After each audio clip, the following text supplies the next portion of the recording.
네.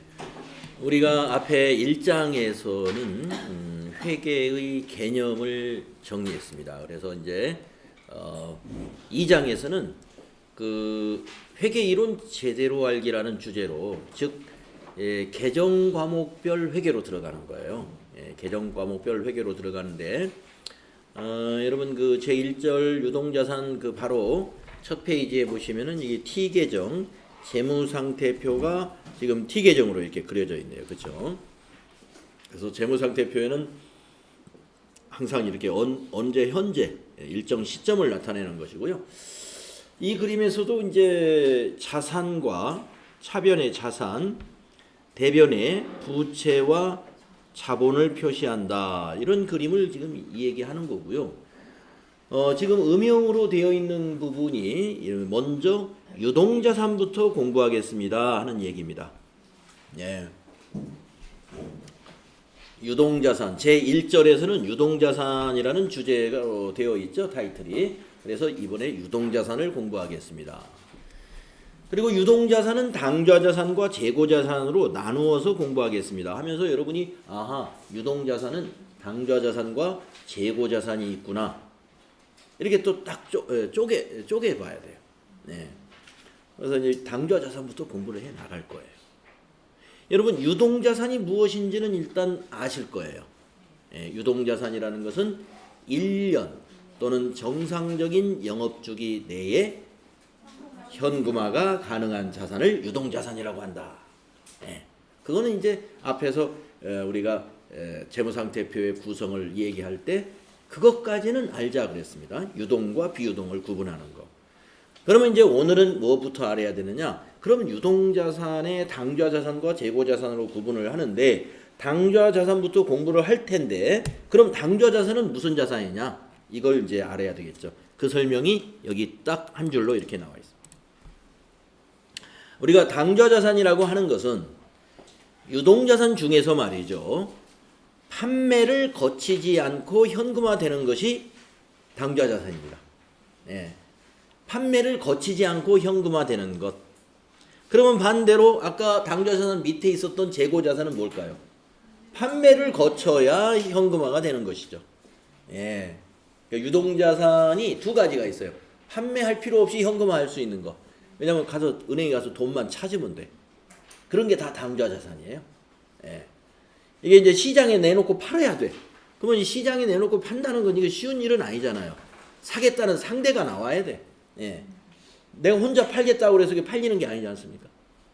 오늘 장날인데 내가 뭘 내놓고 아무리 하루 종일 있어도 사겠다는 사람 안 나타나면, 거래가 안 일어나면 그만이에요. 그러니까 재고자산이라는 거 항상 상대가 있어야 현금화가 되는 건데 당좌자산은 상대방이 필요 없습니다. 내가 은행에 가서 찾아버리면 돼요. 자, 이렇게 구분하는 거예요. 당좌자산이란 판매 과정을 거치지 않고 현금화되는 것이다. 이미 당좌자산은 유동자산이기 때문에 1년 이내라는 건 여러분이 알고 계실 거고. 자, 그러면 이제 당좌자산을 알았으니까 당좌자산에 있는 계정과목 중에서 그 계정과목 중에서 첫 번째 그룹인 현금 및 현금성 자산을 한번 알아볼 거예요. 이제 우리가 현금 및 현금성 자산은 계정 과목이라고는 안 해요. 이게 우리가 통합해서 표시할 수 있다 이런 거 앞에서 나왔었죠. 꼭 구분 표시가 필요하지 않는 경우는 통합해서 표시할 수가 있다. 그 통합해서 표시할 수 있는 통합 계정이라고 말합니다. 이런 것들. 현금 및 현금성 자산 이런 것은 또 통합 계정이라고 말할 수 있어요. 그러나 계정 과목이라고는 안 합니다. 자, 그러면 우리 현금 및 현금성 자산이라는 통합 계정에 포함되는 계정 과목이 뭐가 있느냐? 현금부터 알아보겠습니다.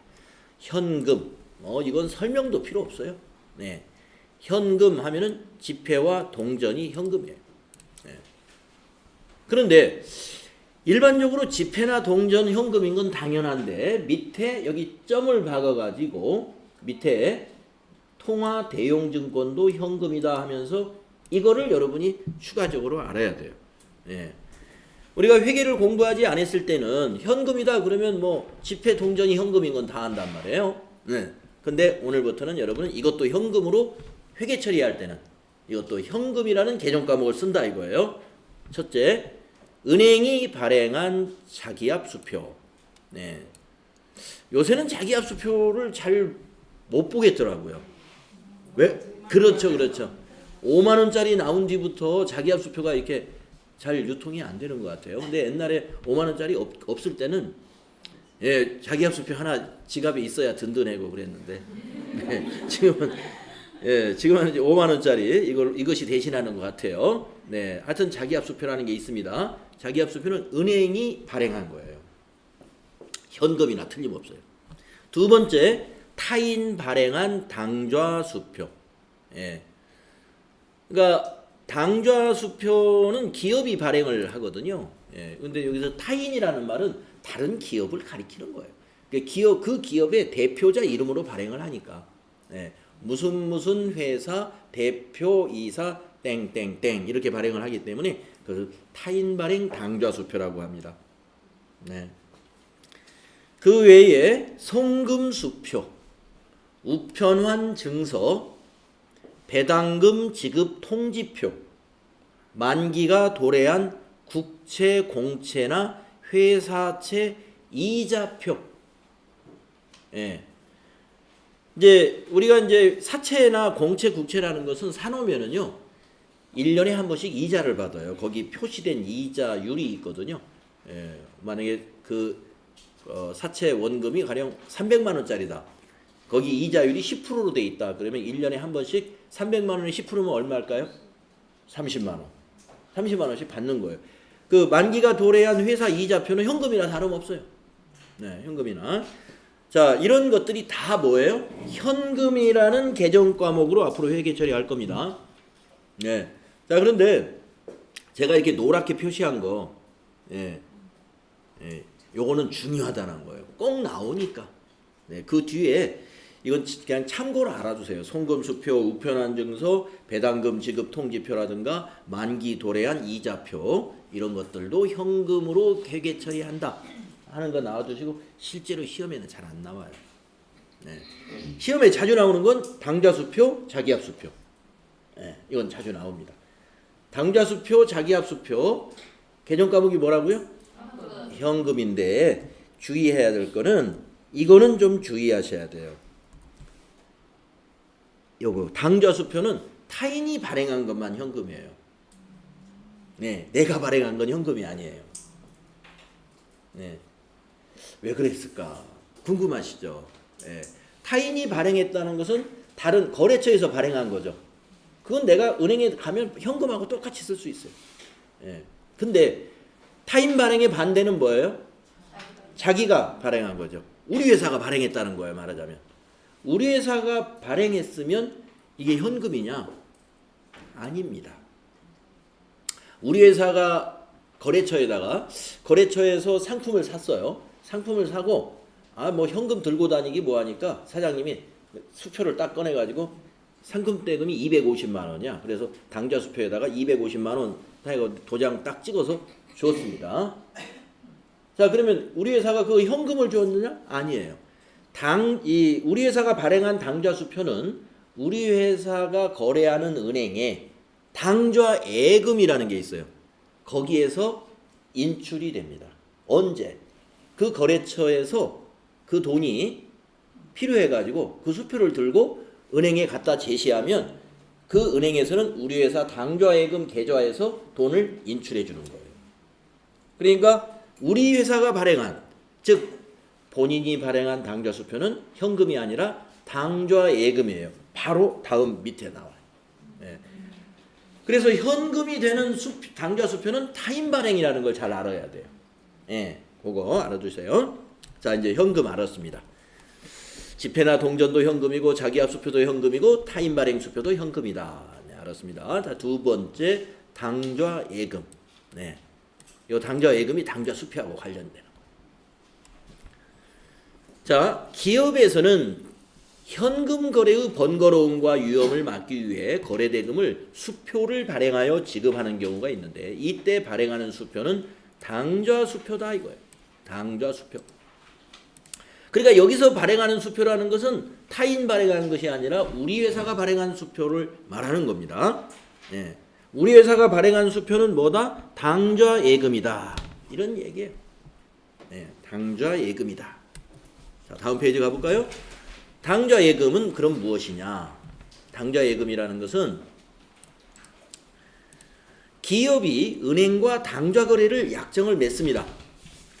그리고 현금을 입금을 합니다. 그런 다음에 그 한도 내에서 수표를 발행을 해요. 그래서 당좌 예금은 인출을 하려면은요 수표를 발행해야 돼요. 예. 그래서 수표 발행을 통해서만 인출이 되는 예금, 이것을 당좌 예금이라 하는 거예요. 예. 당좌 수표를 발행해서만, 당좌 수표를 통해서만 인출이 되는 예금을 당좌 예금이라고 한다.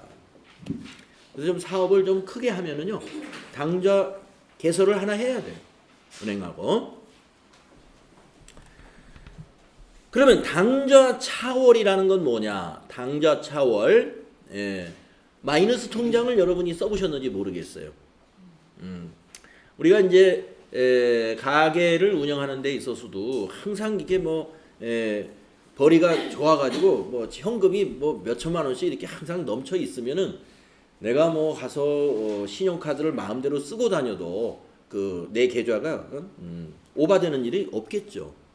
그러나 벌이가 항상 원활하지 않기 때문에 때로는 내 예금 잔고가 없어가지고 어느 날 카드가 청구가 들어왔는데 잔액이 부족해버리면 부도가 돼버리잖아요. 그걸 방지하기 위해서 은행하고 차월 계약을 맺습니다. 마이너스 통장.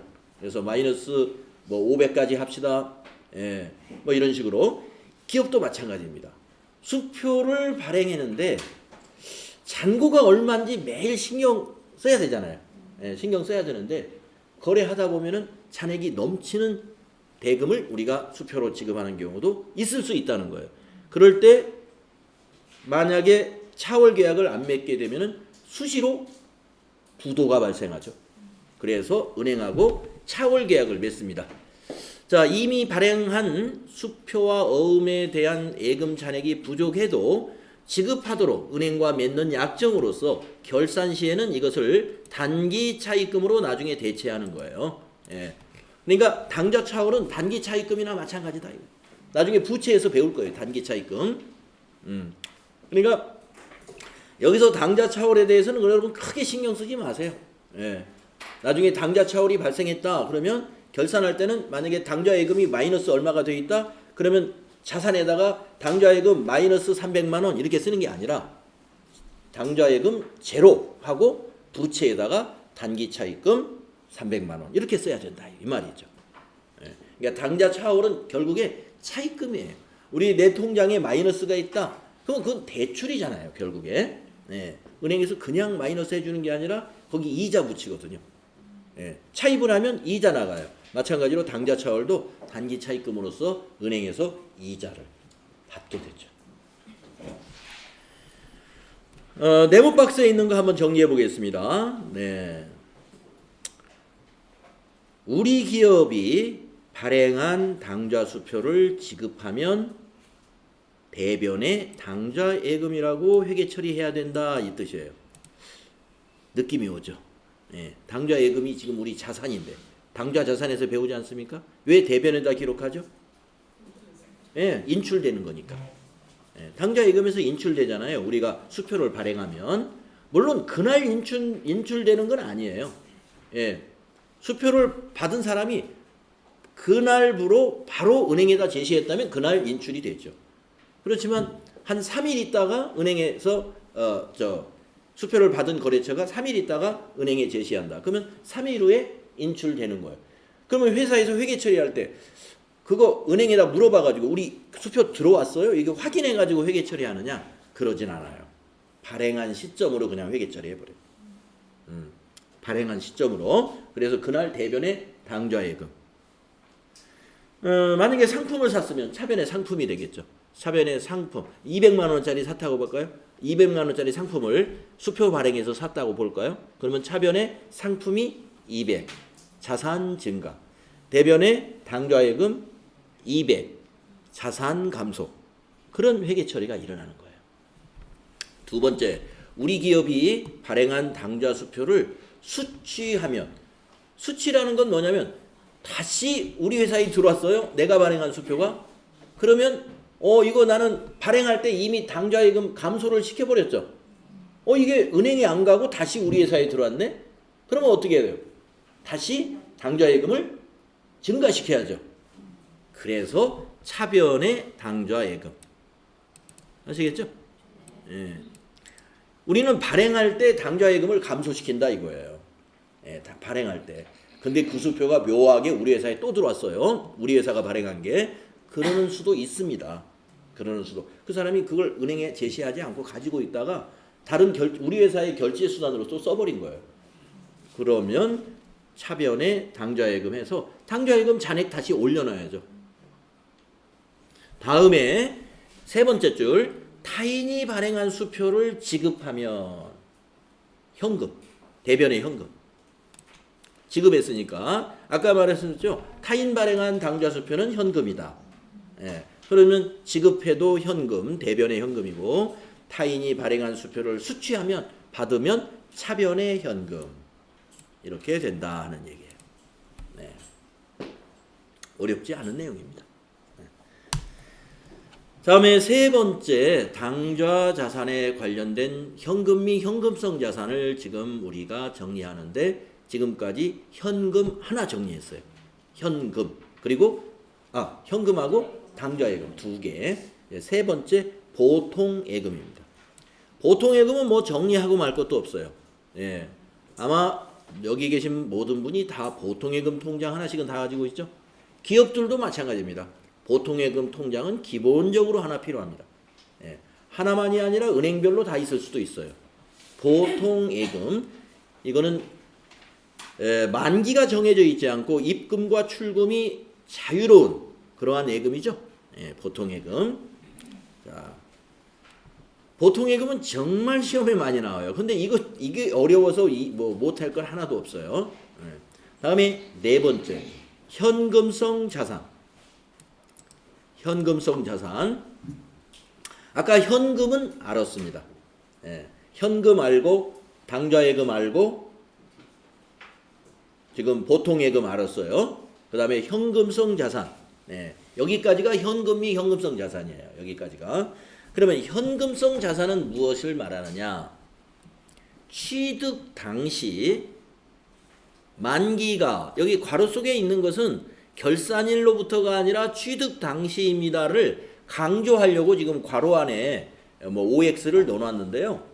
예, 이거 괄호 안에 있는 문장을 무시하고 읽어보면 이렇게 되죠. 취득 당시 만기가 3개월 이내인 유동성이 매우 높은 단기 금융 상품을 말하는 거예요. 예. 현금성 자산이 뭡니까? 유동성이 매우 높은 단기 금융 상품이에요. 유동성이 매우 높다는 게 뭔데요? 취득 시 만기가 3개월 이내인 것. 네. 자, 그러면 어떤 특징이 있느냐? 큰 거래 비용 없이 현금이 금방 될 수가 있어요. 적어도 3개월 이내면 현금이 돼요. 가치 변동의 위험이 중요하지 않아요. 3개월 이내에 무슨 큰 변동이 일어나겠습니까? 변동이 있어도 조금 있는 거죠. 자, 그러면서 주식은 해당되지 않습니다. 주식은 현금성 자산에 포함되지 않는다. 왜냐하면 주식은 투자의 목적을 가지고 있으며 만기의 개념은 없기 때문이다. 우리가 현금성 자산이다 하는 걸 판단하려면 취득 시 만기가 3개월 이내이냐 이걸 기준으로 판단해야 되는데 주식이라는 건 만기가 없지 않습니까? 네, 그래서 주식은 또 투자 목적인 거예요. 네. 저는 이번에 TV 보고 알았네요. 공무원들은 주식 투자를 못하게 돼 있어요? 아니에요? 할 수 있어요? 근데 이번에 헌법재판관인가요? 예, 누군가 예, 난리가 났던데요. 주식을 너무 많이 갖고 있어서 그런가? 예. 그래서 국회의원들이 공무원 주식 투자 해도 되냐고 막 야단을 치고 막 그러던데. 네, 그러니까 공무원들은 이제 직무상 그 일반인들이 알 수 없는 그런 정보를 들 수가 있으니까. 네. 네, 괜히 나와가지고 엄청나게 망신만. 네, 가끔 보면은 거기 장관 후보 뭐 이런데 나오는 사람들 보면은 안 나오면 그냥 조용히 살 수 있는데, 야 나와가지고 그냥 온 집안 지금 남편의 자식의 할 거 없이 그냥 다 까발쳐져가지고, 예. 또 그렇게 해서 장관 딱 되면 또 다행인데 중간에 또 탈락되면 그게 무슨 망신입니까? 예. 하여튼 안 됐어요. 네. 자, 주식 얘기가 나와서 갑자기. 네. 자, 주식은 현금성 자산이 될 수 없다는 거 알아두시고, 그러면 채권은 된다는 얘기입니다. 왜냐? 채권이라는 거는요 만기가 있는 거예요. 네. 그리고 여기서 말하는 금융상품이라고 했기 때문에 채권만 금융상품이 아니에요. 그런 유가증권만 있는 것이 아니라 은행에서 파는 금융상품이 또 있어요. 뭐 CD, 예, 뭐 저도 뭐 그런 금융상품을 많이 몰라가지고 다 상품 이름을 다 열거할 수는 없지만, 하여튼 만기가 3개월 이내인 금융상품은 다 현금성 자산으로 보는데, 여기서 결산일 기준이 아니라 취득 시점으로 3개월 이내여야 된다. 취득일로부터 3개월 이내이다.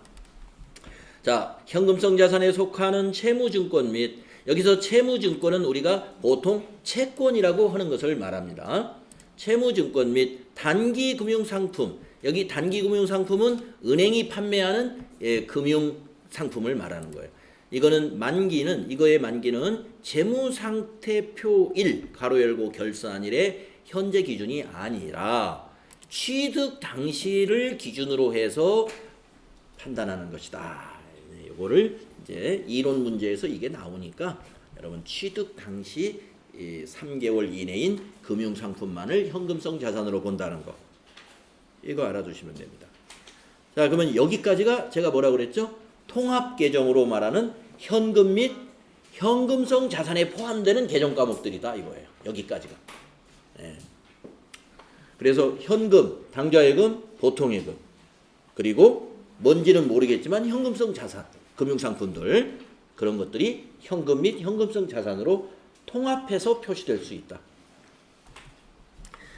자, 그런데 회계 처리를 할 때는 통합해서 쓰지 않아요. 왜냐하면 회계 처리는 계정 과목 단위로 해야 되니까 회계 처리는 그렇게 하고, 재무제표에 표시할 때 통합해서 표시할 수 있다는 뜻이에요. 자, 그러면 다섯 번째 이상한 계정 과목이 나옵니다. 현금과 부족. 예. 예, 현금이 과하거나 부족하다라는 임시 계정이에요, 이게. 예. 현금이 과하거나 부족할 때 사용하는 임시 계정입니다. 한번 읽어보겠습니다. 장부의 현금 계정 잔액이 현금의 실제 잔액과 일치해야 하나 계산이나 기록상 오류, 분실, 도난 등을 이유로 일치하지 않을 수 있는데 이때 일시적으로 사용하는 계정이다. 네, 그래서 일시적으로 사용하는 것은 아까도 어느 시험 문제 풀이에서 그게 있었는데, 아까도 가지급금, 가수금 뭐 이런 것이 이제 임시 계정이라고 제가 그랬지 않습니까? 예, 그것과 같은 것이에요. 현금 과부족도 일시적으로 쓰는 거예요. 그러니까 결산 재무제표에 현금 과부족 얼마 이렇게 나타나면 안 돼요.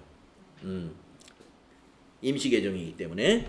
자, 그래서 이제 요 밑에 박스에 이거 사용법이 나와 있습니다. 요 표시는 지금 무슨 표시냐면요, 부등호가 지금 이렇게 되어 있잖아요. 예, 실제 현금이 크다는 거예요. 그러니까 장부에 10만 원으로 잔액이 되어 있는데 금고에 잔액을 확인했더니 15만 원이 있더라, 이런 얘기입니다. 네. 그러면 우리는 어떻게 회계 처리를 해야 되느냐? 차변의 현금 5만 원, 대변의 현금 과부족 5만 원, 이렇게 회계 처리해야 됩니다. 자, 이렇게 되면은, 자, 5만 원의 현금 자산이 증가했어요, 감소했어요? 증가. 예, 증가시켰죠? 예. 그런데 이 증가의 원인을 알고 여기다 적어야 되는데 원인을 몰라. 예, 대변의 항목이 뭔지를 모르니까 임시 계정으로 현금 과부족을 적어주는 거예요. 자산을 증가시키면 이제 금고에 있는 15만 원하고 어때요? 장부하고 맞았습니까? 틀려졌습니까? 맞아졌죠. 예, 아까 제가 그랬죠. 장부는 10만 원인데 금고에 15만 원이 있더라. 실제 금액이 더 많아요. 그러면 장부를 고쳐야 돼요. 금고에 있는 5만 원을 빼가지고 어디 쓰지 말고 장부를 고쳐야 돼요. 네, 그게 남는 게 아니에요. 그게 남는 게 아니니까 장부를 고친다 이런 얘기입니다. 그렇다고 또 금고에 돈이 모자란다고 해서 내 주머니에서 빨리 빼가지고 거기다 채우는 게 아닙니다. 그러니까 무조건 맞는 거기 때문에 장부를 고치는 거예요. 그러니까 차변에 현금을 늘려줘야 되죠. 네. 그러니까 과잉하면 늘려줍니다. 현금이 남았는데 왜 현금을 늘리지? 반대로 생각해야 돼요. 반대로. 현금이 과잉하다는 건 장부가 적다는 뜻이잖아요. 현금이 남았다는 말은 장부보다 실제 현금이 많았다는 거예요. 그럼 장부를 맞춰야 돼. 예. 장부를. 그래서 현금을 차변에 적습니다. 이거 헷갈리는 분이 가끔 있어요. 예. 시험에 가끔 나옵니다, 이거. 자, 그랬다가, 자, 여기는 지금 결산일까지 원인이 불명이래요. 결산일까지. 예. 그러면은 이 현금 과부족이 대변에 잔액이 5만 원 남아있을 거 아니에요? 그러면 이게 재무상태표에 나타난단 말이죠. 그러니까 이걸 없애야 돼요. 없앨 때는 항상 반대쪽에다가. 그래서 차변의 현금 과부족 5만 원.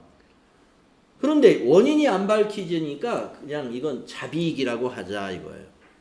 우리가 자산이 증가했다는 거는요. 둘 중에 하나예요. 다른 자산이 감소하거나 수익이 발생해야 자산이 증가해요. 자산이 여러분 집에 재산이 늘었다고 한번 생각을 해보세요. 없었던 재산이 하나 생겼어요. 예. 그럼 왜 그 재산이 생겼을까요? 수익이 발생했거나 아니면 다른 걸 팔아가지고 생긴 거예요. 다른 자산이 감소한 거예요. 그래서 이거는 자비익이라는 우리 자비익이라는 영업의 수익이거든요. 영업의 수익 이걸로 보는 거예요. 이걸로 본다 하는 겁니다. 그러면 그 5만 원이 이런 것으로 만약에 발견이 됐다. 그러면 제가 한번 이렇게 한번 써볼까요? 그러니까 4월 12일 날 현금 지금 이 사례로 말씀드리면 현금 5만 원이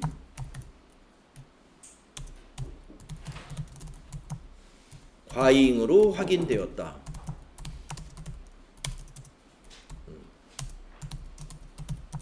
이때 우리가 회계 처리를 차변의 현금 5만 원, 대변의 현금 과부족 5만 원 이렇게 해야 한다는 거 우리 이해했단 말이에요. 자, 그러다가 이제 월요일 날 4월 15일 날 현금 과잉 5만 원에 대한 원인은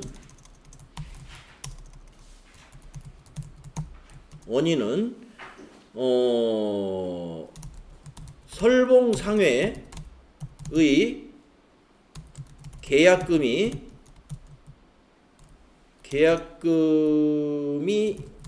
입금된 것이 확인되었어요. 근데 그걸 몰랐던 거예요. 금요일 날은. 계약금 5만 원을 사장님이 받아가지고 금고에다 그냥 넣는 거예요. 그리고 직원한테 말을 안 한 거예요. 그래서 이제 발견이 됐다 이겁니다. 자, 그러면 차변에 현금 과부족 이제 확인됐으니까 현금 과부족을 털어내야 돼. 상계시킨다 그러죠. 현금 과부족 5만 원. 자, 대변에 계약금 받으면 뭘까요? 계정금. 아직 안 배웠어요. 부채에서 배울 건데. 선수금. 네, 잘하시네요. 선수금이라고 그래요. 선수금. 계약금 받으면 선수금입니다. 이게 부채예요. 그래서 현금 과부족을 상계시키고 대변에 부채가 증가하는 겁니다. 그 현금 과부족은 자산이 아니에요. 현금 과부족은 임시 계정으로서 현금과 장부 금액이 차익이 발생했을 때 사용하는 임시 계정이에요. 이것이 항상 대변에서 발생하고 차변에서 소멸하는 것이 아니라 이 반대가 있을 수 있어요. 부족할 수도 있으니까. 현금이 지금은 과잉한 경우이고 이 반대는 현금이 부족한 경우죠. 부족한 경우에는 현금 과부족이 차변에서 발생했다가 나중에 원인이 밝혀질 때 대변에 가서 없어져요. 예. 자, 그러면은 이번에는 부족했을 때를 한번 예를 들어볼까요? 예, 이건 이제 과잉을 했을 때고. 자, 근데 여기 이제 이것까지 했지만 아까 끝까지 발견되지 않으면 이게 대변이 뭐가 되죠? 결산때는 예, 잡이익이 된다는 거 그거 알아두시고. 자, 이번에는 한번 상황을 이렇게 한번 바꿔보겠습니다. 4월 12일 날 현금 3만 원이 부족한 것이 확인되었어요.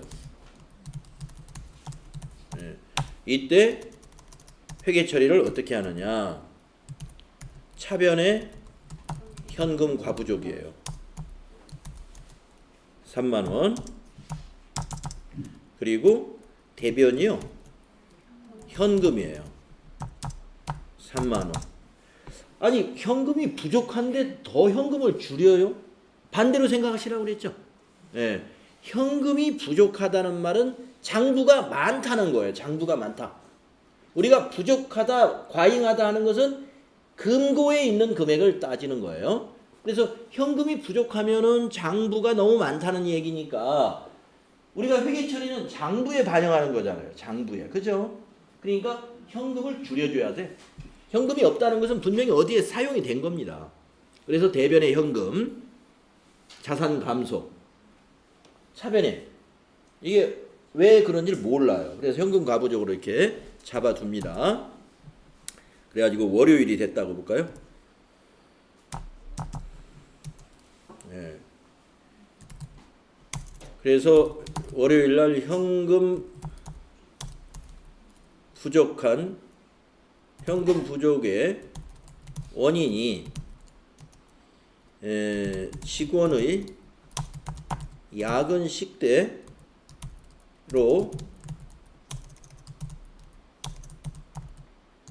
지급된 것이 확인되었대.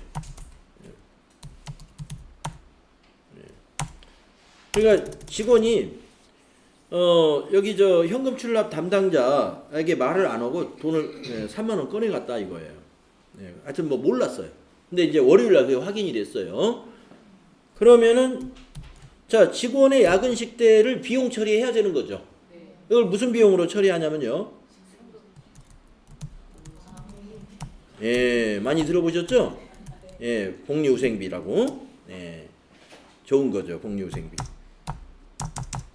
비용 처리해요.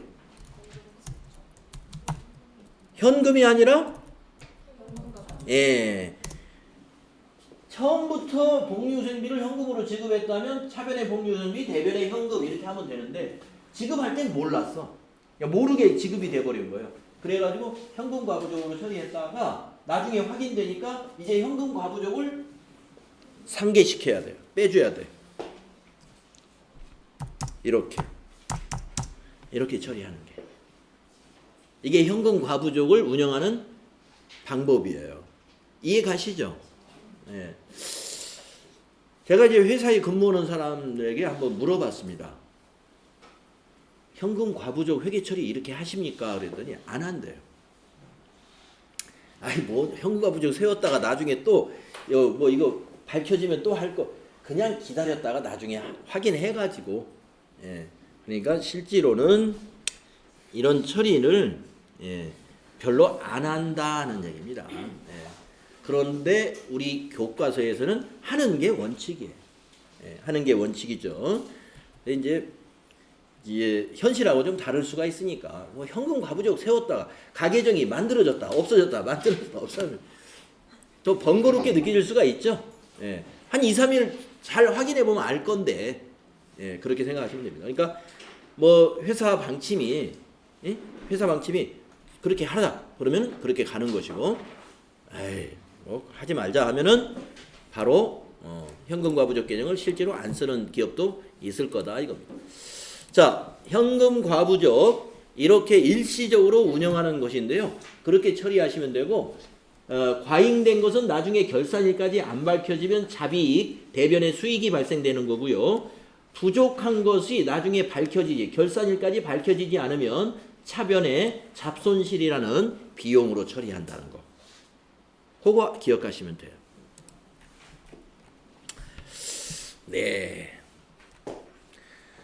자, 이제 단기 금융 상품에 대해서 알아보겠습니다. 단기 금융 상품. 네. 여러분 단기 하면은 몇 년이라고요? 예, 1년입니다. 그러면 이 단기 금융 상품은 더 정확히 말하면 만기가 1년이지만 만기가 아까 취득 시 3개월까지는 현금이 현금성 자산으로 분류되니까 4개월부터 12개월, 만기가 4개월부터 12개월 안에 들면 그거는 단기 금융 상품으로 분류한다는 얘기죠. 3개월 이내까지는, 취득 시 3개월 이내까지는 현금이 현금성 자산으로 보니까, 그러나 아무튼 큰 의미에서는 만기가 1년 이내에 도래하는 금융상품은 다 단기 금융상품이라고 볼 수 있습니다. 그 중에서도 취득 시 만기가 3개월 이내인 것은 현금성 자산으로 본다는 거예요. 그렇게 이해하시면 돼요. 그래서 단기 금융상품은요, 간단해요. 정기예금, 그리고 적금도 정기 적금입니다. 여기 정기자를 넣어주는 게 좋은데 그냥 적금이니까 정기예금, 정기적금, 이게 실제로 개정 과목이 있어요. 정기예금, 정기적금, 만기 1년 이내인 거요. 그리고 이제 기타 단기 금융 상품이 이제 여러 가지가 있습니다. 여기 쭉 만기가 1년 이내에 도래하는 금융기관에서 판매하고 있는 기타의 금융 상품들로서 양도성 예금증서라는 CD라는 상품도 있고요. 종합자산관리계좌라고 하는 CMA라는 상품도 있고, MMF라는 상품도 있고, 환매채라고 하는 RP라는 상품도 있고, 기업어음이라고 하는 CP라는 등의 단기 금융 상품들이 금융기관 또는 제2금융기관에서 판매되고 있는 상품들이 있다. 이 정도 알아두시면 돼요. 자, 그 다음에 이제 단기 매매증권이 나옵니다. 네, 이 단기 매매증권은 참 중요한 개정 과목이에요. 왜 중요할까요? 시험에 많이 나오니까. 우리가 지금 공부하고 있는 FAT 1급 여러분 과정은 1차적인 목표는 시험의 합격이거든요. 그래서 시험에 많이 나오는 건 일단 중요하다고 보셔야 돼요. 자, 단기 매매증권 어떤 것인가? 단기간 내에 매매 차익을 얻기 위한 목적으로 시장성이 있는 유가증권을 구입하는 경우에는 단기 매매증권으로 분류합니다. 자, 한번 정리해 볼까요? 단기간에 매매 차익을 얻기 위한 목적이고 시장성이 있어야 되고 하는 유가증권이에요. 자, 유가증권 해놓고 괄호 열고 주식, 사채, 공채, 이것이 유가증권이라는 겁니다. 그러니까 단기 매매증권으로 분류될 수 있는 유가증권은 주식이나 사채, 공채인데 전제 조건이 뭐예요? 단기간의 매매 차익을 목적으로 구입했어야 돼. 그리고 또 한 가지는 시장성도 있어야 돼요. 되게 단기간의 매매 차익을 얻을 목적이었다면 시장성이 없다면 힘들어요. 그렇잖아요. 시장성이라는 건 뭐냐면 내놓으면 팔리는 물건이 그게 시장성이 있는 거잖아요. 내놓으면 팔릴 수 있는 거. 그래야 단기간에 어떤 이익이 실현되죠. 내놔도 안 팔리는 물건이 단기간에 이익이 실현될 수는 없는 거죠. 그래서 이 두 말이 거의 다 어느 거 하나라도 다 두 개가 다 만족해야 된다는 그런 의미로 받아들이면 됩니다. 그래서 시장성이 있다는 말은 매수와 매도가 적극적이다. 주식으로 예를 들면은요, 상장되어 있는 상장 기업의 주식 같으면은 시장성이 있는 거죠. 매일매일 거래가 거의 일어나니까. 채권도 그렇습니다. 채권도 매일매일 거래가 일어나는 채권들이 있어요. 채권 시장에서 이런 것들은 시장성이 있는 거예요. 그래서 우리 회사가 그런 의도를 가지고 이건 단기간에 매매 차익을 노려야지 하는 의도를 가지고 유가증권 사잖아요. 그러면 회계과에서 어떻게 회계 처리한다? 단기 매매 증권이라는 개정 과목으로 회계 처리하고 이것은 유동자산의 당좌 자산으로 분류한다는 거예요. 지금 우리 당좌 자산 공부하고 있는 겁니다. 당좌 자산. 단기 매매 증권 뭡니까? 판매를 안 해도 된다 이거죠. 단기 매매 증권 이거 팔아야 되는 거 아니에요? 그런데 시장성이 있어요. 시장성이 있기 때문에 오늘이라도 그냥 주식시장에 내놔버리면 오늘 바로 팔릴 수 있어요. 그러니까 현금화가 금방 되는 거예요. 그래서 당좌 자산이에요. 그래서 이 단기 매매 증권에 대해서는요, 참 유난히 시험이 많이 나옵니다. 그래서 밑에 아주 자세히 설명했어요. 취득시는 이렇게 회계 처리하고 평가는 이렇게 하고 처분할 때는 이렇게 회계 처리한다. 그래서 요즘 쉬었다가 맑은 정신으로 이거 하도록 하겠습니다. 10분간 쉬었다 하겠습니다.